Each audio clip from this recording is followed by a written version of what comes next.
Imaginez que l'un de vos meilleurs collaborateurs quitte son poste demain matin. Si vous n'avez pas de plan de succession, vous aurez une crise à gérer. Les départs imprévus sont plus fréquents et recruter des talents devient plus difficile.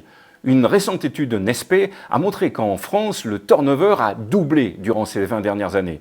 Les générations Y et Z ont un attachement beaucoup moins grand à l'entreprise et 91% des millennials imaginent rester moins de 3 ans dans leur poste actuel. Du coup, il faut anticiper en réfléchissant aux solutions internes. C'est le plan de succession. Un plan se construit en 4 points. Premièrement, identifier les postes critiques, ceux qui, s'ils devenaient vacants, auraient un impact direct sur la performance de votre organisation. En 2, repérer les talents internes.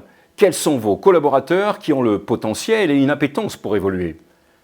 Troisièmement, investissez dans leur développement. Il faut construire un parcours pour les préparer. Formation, mentorat, accompagnez-les de près pour booster leurs compétences. Et enfin, en 4, il faut tester cette relève. Donnez-leur des opportunités de se rapprocher de ce futur rôle en leur confiant la gestion d'un projet clé ou une responsabilité supplémentaire. Attention, il existe 3 erreurs à éviter. En 1, ne pas formaliser le plan. Si tout reste dans la tête des managers, ce n'est pas un vrai plan. Il faut documenter chaque étape. En 2, se limiter au cadre ou au manager. Les postes techniques ou spécialisés peuvent bien évidemment aussi être critiques. Et enfin, en 3, ne pas réfléchir à votre propre succession. Si vous n'avez pas de remplaçant potentiel, on hésitera peut-être à vous proposer une promotion.